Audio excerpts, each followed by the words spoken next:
siamo davvero sicuri di quello che mangiamo? Lo sapete che con il codice doganale sui cibi, un pomodoro coltivato in Cina può diventare un concentrato italiano? Vi sembra giusto? In pratica io compro un concentrato italiano in un normale supermercato e il pomodoro è coltivato in Cina. Ma è assurdo! Cosa c'è di italiano? Fermiamo il falso cibo italiano. Basta truffe. Qui si gioca con la salute delle persone. Coldiretti e campagna amica Nuoro e Astra vi invitano alla raccolta firme per abolire il codice doganale sui cibi. Firma la petizione in tutte le sedi Coldiretti e i mercati di campagna amica. Per mangiare genuino, per stare meglio.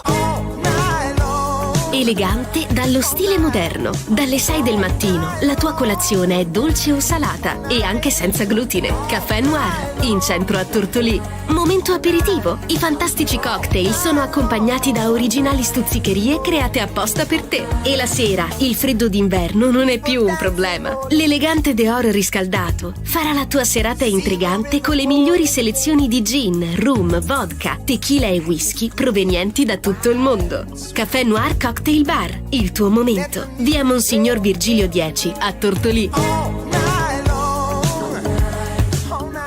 Allora, per prima cosa facciamo questo shampoo purificante. Ora andremo a rilassare il capello con una bella maschera rivitalizzante. E per finire, messa in piega, inondiamo di profumo.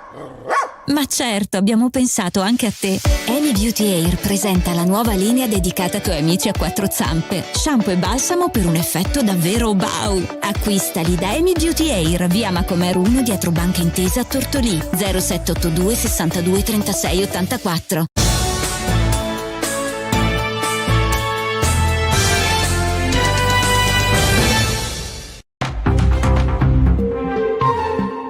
Buongiorno a tutti e a tutte da Federica Melis, ben trovati al secondo appuntamento della mattina con Stella Di Cecché, il nostro notiziario e le news dall'Ogliastra. Oggi partiamo da Tortolì, una nuova mannaia sulla scuola con l'ultima delibera della giunta regionale sul dimensionamento scolastico che prevede per Tortolì la soppressione dell'istituto comprensivo 1 di Monsignor Virgilio e l'accorpamento all'istituto di Monte Attu, l'istituto comprensivo 2. La comunità in allarme, si è levato un coro di critiche con in testa il sindaco Marcello Ladu che minaccia il ricorso al TAR se si va avanti su questa strada. Ha parlato di un'aggressione contro il nostro territorio, lo ha detto anche alla trasmissione Nero su Bianco qui su Radio Stella giovedì scorso, minacciando il ricorso al TAR appunto se questa decisione non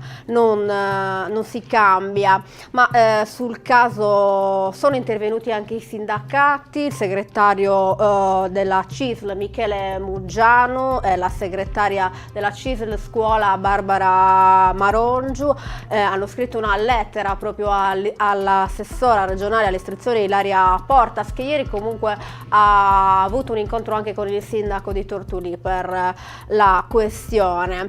I sindacati esprimono forte dissenso e contrarietà rispetto al disegno regionale di riorganizzazione della rete scolastica. Si legge nella missiva. Qual è stata la scelta della giunta regionale? Una scelta fatta contro ogni logica, scrivono. Di fatto, se dovesse passare la proposta di questo accorpamento, l'istituto comprensivo di Monte Attu dovrebbe gestire 4 comuni diversi: Tortolì, Girasole, Lozzorai e Talana, con tutto ciò che ne consegue: utenze diverse, realtà e contesti appunto differenti, con un totale di quasi 1300 alunni, diventando di fatto la più grande autonomia di tutta la provincia Ogliastra.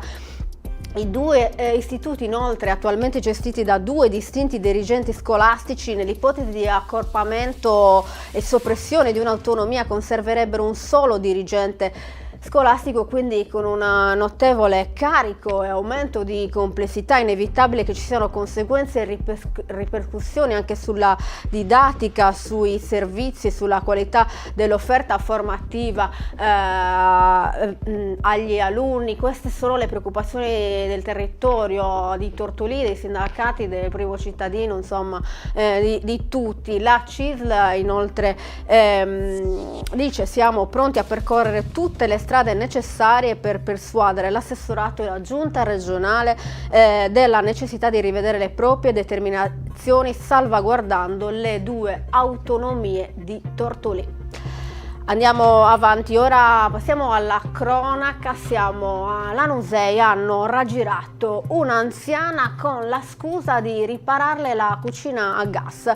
Si sono addentrati in casa provando addirittura a portarle via circa 650 euro. È successo a Lanusei, i carabinieri hanno denunciato 2 persone, un 24enne e un trentenne siciliani residenti in provincia di Catania. È successo nello scorso mese, nel mese di ottobre. I due si sono presentati a casa di una novantenne come manutentori di cucine a gas. Nonostante l'anziana non fosse d'accordo, hanno iniziato a smontare i fornelli dicendo che era necessario sostituirli a causa del rischio di fughe di gas, chiedendo la somma di 650 euro. La donna, preoccupata e anche perplessa per l'importo richiesto, ha detto che avrebbe chiamato il nipote e i carabinieri. I due però intanto sono riusciti a convincerla a pagare 350 euro senza chiamare nessuno, e approfittando della richiesta di una fattura i due malfattori hanno preso il denaro, si sono allontanati. Fortunatamente però la scena non è sfuggita a un vicino di casa che, accortosi della situazione, ha chiamato il 112. I carabinieri, quindi giunti sul posto dopo aver ascoltato le testimonianze e analizzato le immagini di videosorveglianza, hanno individuato e denunciato i responsabili, che avevano anche un veicolo con targa contraffatta. Andiamo avanti, restiamo su Lanusei, al via gli Open Day al centro per l'impiego, una serie di giornate dedicate al lavoro stagionale. L'Open Day è un'importante iniziativa per aiutare i cittadini a entrare in contatto diretto con le opportunità lavorative della prossima stagione. Se si è alla ricerca di lavoro nei settori turistico, ricettivo, commercio e logistica, nautico, edilizia, impiantistica, amministrativo, servizi, non perdere questa occasione. E l'invito degli amministratori comunali: potrai incontrare aziende locali, presentare il tuo curriculum e valorizzare le tue competenze. Queste le date degli Open Day: martedì 21 gennaio settore turistico ricettivo, giovedì 23 settore commercio e logistica, martedì 28 settore amministrativo e servizi, settore nautico, edilizia e impiantistica, mentre giovedì 30 settore amministrativo e servizi. Il centro per l'impiego di Lanusei si trova in via Marconi 101 e sarà aperto per l'Open Day dalle 9 alle 17. Passiamo ora a Barissardo, l'Eco Club, da 30 anni in prima linea nella lotta agli incendi boschivi e nelle attività di protezione civile, cerca nuovi volontari. L'associazione di volontariato di protezione civile antincendio, nata nel 1993, conta oggi 50 volontari, 4 mezzi e oltre 100 interventi l'anno. L'Eco Club cerca nuovi volontari da inserirsi nella squadra, lancia un appello per chi volesse aderire, viene offerta la formazione gratuita. Non serve essere eroi, dicono, basta mettersi in gioco. L'invito è aperto a tutti, ragazzi, ragazze, uomini e donne. Per maggiori informazioni è possibile contattare il numero 328 71 35 865 o scrivere a ecoclub@barissardo.net. Insomma, se si vuole diventare volontari in questi ambiti è possibile farlo con l'Eco Club Barissardo. Chiudiamo con un evento, festeggiamenti di Sant'Antonio Abate a Tortolì, vengono organizzati dalla parrocchia Sant'Andrea. L'appuntamento è venerdì 17 gennaio con la messa solenne nella chiesa di Sant'Antonio nel pomeriggio. Qui seguirà anche la benedizione e la distribuzione del pane, mentre sabato 18 dalle 15 nel piazzale dell'oratorio di Sant'Andrea ci sarà la benedizione degli animali.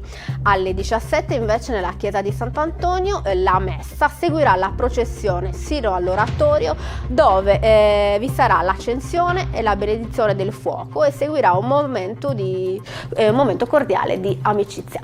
Per oggi è tutto con il nostro notiziario. Prima di lasciarvi vi annuncio che stasera, eccezionalmente di mercoledì, c'è Nero su Bianco alle 20:30 con Giusy Ferreli. Sarà lei che è qui con noi a dirci quale sarà l'argomento di questa sera. Ciao Giusy. Ciao Federica e un buongiorno a tutti i nostri ascoltatori. Sì, stasera parleremo di come scongiurare i pericoli che si incontrano frequentando le nostre meravigliose montagne. Parleremo di questo argomento, ne parleremo con degli ospiti qualificati, col Soccorso Alpino, col CAI e con alcuni amministratori locali che in qualche maniera si confrontano con le problematiche degli infortuni e degli incidenti in montagna. Non mancate! Benissimo, allora stasera 20:30 era su Radio Stella, nero su bianco, mi raccomando, non mancate. Intanto grazie per averci seguito, noi invece torniamo domani 9:30 circa con la nostra rassegna stampa. A domani!